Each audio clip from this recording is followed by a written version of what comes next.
আজকে 5 মার্চ দুপুর এখন 2টোর মতো বাজে। বেরিয়ে পড়েছি রথ দেখতে। তামিলনাড়ুতে মার্চ মাসেই রথ হয়। আর এই যে আমার কানাডা ফ্রেন্ড, ওর সাথেই বেরিয়েছি। আর এই যে দেখুন লম্বা লাইন দেওয়া আছে, তো এখানে খাবার দিচ্ছে একেবারে বিনামূল্যে। এরকম খাবার দেবার জন্য প্রচুর জায়গা করা আছে, যে যেখানে ইচ্ছা নিতে পারে খাবার। আর এই যে দেখুন এখানেও খাবার দিচ্ছে। আর আমরা বাড়ি থেকে কেউ খেয়ে আসিনি, এখানে খাবো বলে। যাই হোক, আমরাও লাইনে দাঁড়িয়ে পড়েছি, আগে খাবো তারপরে রথ দেখতে যাব। যাই হোক, চলুন খাবার নিয়ে নিই। আর যা খাবারের গন্ধ বেরিয়েছে যে কি বলবো। আর দেখুন এই জায়গাটিতে ছিল ফুলকপির চিলি, কিন্তু সব শেষ হয়ে গিয়েছে। 12:30 1টার থেকে খাবার দিচ্ছে, আবার থাকে। যাই হোক, এটি হলো পঙ্গল, যাকে বলে গুড়ের পায়েস আমাদের ভাষায়। ঘি দিয়ে করেছিল, ব্যাপক হয়েছিল। আর এটি হলো খুস্কা, সেম বিরিয়ানি। এখানের বিরিয়ানির স্বাদ আর খুস্কার স্বাদ এক। আর আছে ভেজিটেবিল বিরিয়ানি। আর এটি হলো তায়ের রাইস, মানে দই ভাত। আমি আন্নাকে বললাম একটু দিন, তো কতটা দিয়েছে দেখুন খাবার। এতটা খেতে পারবো বলে মনে হয় না। যাই হোক, লাইনে দাঁড়িয়ে প্রথমবার খাবার নিয়ে খাচ্ছি, খুব ভালো লাগছে। আর খুব খেতে ভালো হয়েছে খুস্কাটা। ভাবছি মেয়ের জন্য যাবার সময় নিয়ে যাব, মেয়েও এই খুস্কাটা খেতে খুব ভালোবাসে। আর পঙ্গলটাও খুব ভালো হয়েছে, দেশি ঘি দিয়ে বানিয়েছে, তো ঘিয়ের গন্ধটা যখন নাকে লাগছিল খুব ভালো লাগছিল। যাই হোক, দেখুন এখানে জল দিচ্ছে, যা জল তেষ্টা পেয়েছিল খাবার পরে। আর এখানে দিচ্ছে তরমুজ। আমাদের কাজের আক্কা প্রতি বছর বলে এই রথের দিনে, সোমা আক্কা তুমি 1 বছর অন্তত দেখতে যাও, কত কি খাবার দেয় চারিদিকে, কত দোকানদানি বসে, কত লোকজন আসে, খুব ভালো লাগবে। সত্যি ভাগ্যিস এলাম, তাই সব দেখতে পারছি। আর আমি এসেছি জানলে আক্কাও ভীষণ খুশি হবে। আর এখানে দিচ্ছে আইসক্রিম। আর আমাদের পেটে একটুও জায়গা নেই, কিন্তু আইসক্রিম নিতেই হবে, যা রোদ পড়েছে। আর আইসক্রিমটা খেতেও ব্যাপক ছিল। যাবার সময় ভাবছি ছেলে মেয়েদের জন্য আইসক্রিম নিয়ে যাব, ওরাও খুশি হবে। আর বহু বছর বাদে বিদ্যার সাথে বেরোলাম, তো আমরা দুজনে খুব এনজয় করছি। গত বছরেও আমার আসার খুব ইচ্ছে ছিল, কিন্তু কোনো সঙ্গী পাইনি বলে আসা হয়নি। আর গত বছরে বিদ্যার কথা আমার মনেই পড়েনি, আজকেও ভাবিনি আসবো বলে। হঠাৎ করে রান্না করতে করতে বিদ্যার কথা মনে পড়ে গেল। আর ও আমাকে বলেই রেখেছিল যখনই ওকে দরকার পড়বে আমি যেন একটা ফোন করি। যখনই ফোন করে জিজ্ঞাসা করেছি আমার সাথে রথ দেখতে যাবে, তো উত্তর এলো হ্যাঁ যাব। এরকম বন্ধু পাওয়াও খুব ভাগ্যের, কিন্তু এখন আর সংসারের চাপে কথাও বলা হয় না, আর দেখা সাক্ষাৎও হয় না। প্রায় 8-9 বছর বাদে আমাদের দুজনের আবার দেখা হলো। যাই হোক, প্রচুর দোকানদানি বসেছে, আর রাত্রিতে এখানে খুব ভিড় হবে। এখন তো প্রচুর রোদ গরম, তো ভাবছি রাত্রিতেও একবার আসবো, কারণ এখানে আবার মায়ের মন্দিরের সামনে রাত্রিতে আগুনের ওপর দিয়ে হাঁটে, তো ওটিই দেখতে আসবো। যাই হোক, এবার আমরা রথের কাছে যাচ্ছি। জানেন এখানে রথ দেখার আবার একটি নিয়ম আছে, সেটি হলো বিয়ের প্রথম বছরে নাকি রথ দেখতে নেই। আর আমাদের ওখানে রথের ওপরে সবাই যেমন ফুল ছড়ে, এখানে আবার রথের ওপরে নুন ছড়ায়। শুধু নুন নয়, গোলমরিচ, অনেক রকমের খাদ্যশস্য, এইসব। ওই জন্য এইসব কিনলাম, 10 টাকা করে প্যাকেট নিল। কি অদ্ভুত নিয়ম বলুন, ফুলের বদলে নুন ছড়াবো। আর সামনে দেখুন কি কাণ্ড, চামড়াতে হুক লাগিয়ে রথ টানছে। আমি তো দেখে ভয়েই মরে গেলাম। আর এতে না সবাই পয়সা দিয়ে প্রণাম করছে। দাঁড়ান আমি একটু প্রণাম করে নিই।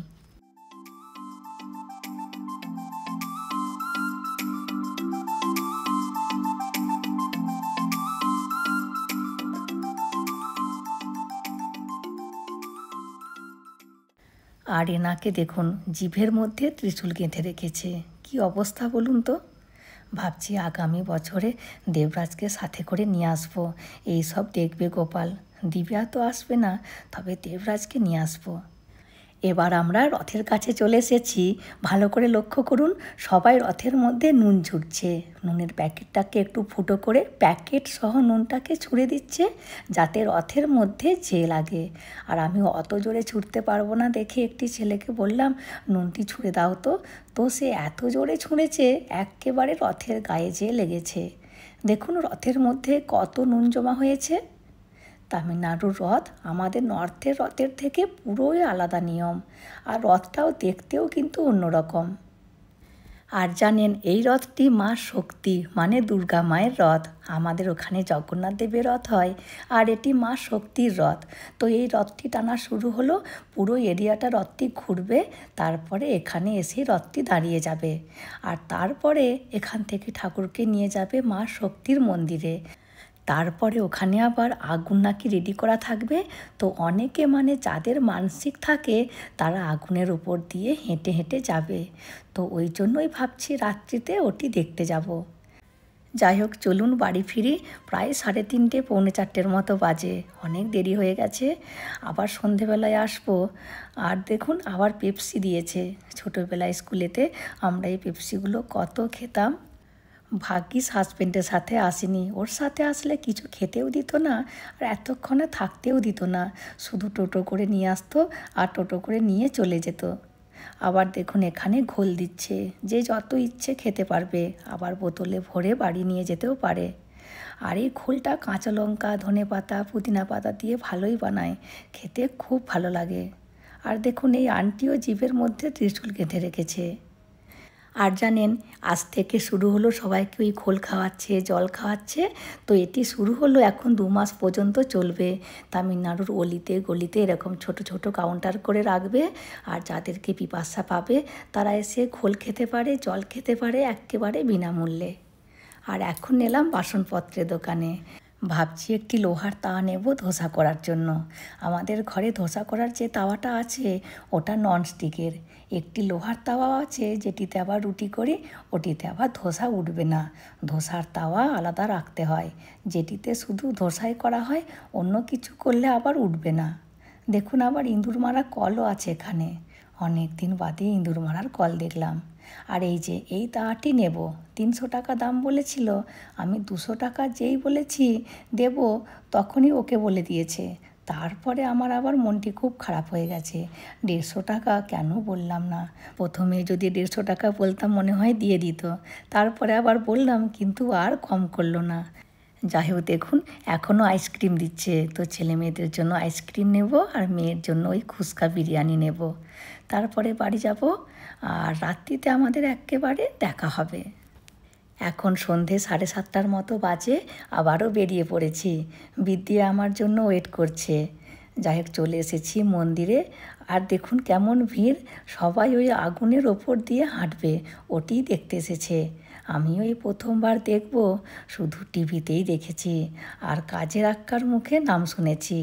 আজকে চাক্ষুষ দেখব। এই যে দেখুন আগুন রেডি করা আছে, এখানটা প্রচণ্ড গরম আর দাঁড়িয়ে থাকাই যাচ্ছে না। আর দেখুন পুরো ঘেমে আমি স্নান করে গেছি, আর গলা যেন পুরো শুকিয়ে আসছে। আর এই যে আমার বান্ধবী, এ না আসলে আমার জীবনও আসা হতো না। আর ও বলছে তুমি না আসলে আমার আসা হতো না। ও নাকি কখনো দেখেনি, এই প্রথমবার। আর আমরা 7:45টার সময় এসেছি, আর এখনও প্রায় ওই 8:30টার মতো বাজে, এখনও শুরু হয়নি। এখনও নাকি আধ ঘন্টা সময় লাগবে বলছে। দেখুন আগুনটাকে ভালো করে চেপে চেপে সমান করছে, যাতে আগুন দিয়ে হাঁটার সময় পায়ে না লেগে যায়। আর দেখুন এতক্ষণে আবার জল নিয়ে এসেছে, কি জল তেষ্টাই পেয়েছিল, এতক্ষণে শান্তি। আর এখানের চারিদিকটি ভালো করে ঝাড়ু দিয়ে দিচ্ছে, যাতে একটি কয়লাও না রয়ে যায়, কারণ এর চারিদিকে এবার সবাই মিলে ঘুরবে প্রথমে। আর এই যে চারিদিকে ফুল ছড়িয়ে দিয়েছে, চাল কুমড়ো রেখেছে, আর এদিকে দেখুন ঠাকুরও চলে এসেছে। এবার পুজো হবে, চারদিকে 3বার ঘুরবে, তারপরে এই কয়লার ওপর দিয়ে হাঁটবে। এই যে দেখুন শুরু হয়ে গিয়েছে। এরকম আগুনের মধ্যে কি করে হাঁটছে কে জানে। আমাদের কাজের আক্কা বলছিল আক্কাও নাকি এরকমভাবে হেঁটেছে আগুনের মধ্যে। তো আমি জিজ্ঞাসা করছিলাম ফোসকা হয়ে যায়নি? তো আক্কা বলছিল না গো, ভক্তিভাবে ঠাকুরকে ডেকে যদি করা হয় কিছুই হবে না। খুব দেখার ইচ্ছে ছিল আমার, যাই হোক দেখা হয়ে গেল। আর ইচ্ছে থাকলে ভগবান ঠিক পূর্ণ করবেই।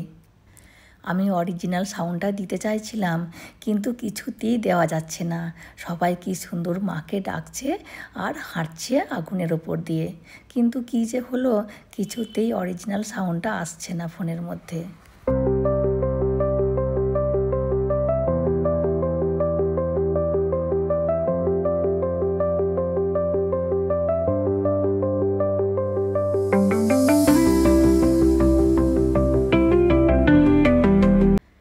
ব্যাস হয়ে গেল। চলুন এবার টুকটুক করে বাড়ি ফিরি। আর ভিডিওটিও আজকের মতো আমি এখানেই শেষ করছি। চলে আসবো পরের ভিডিওতে।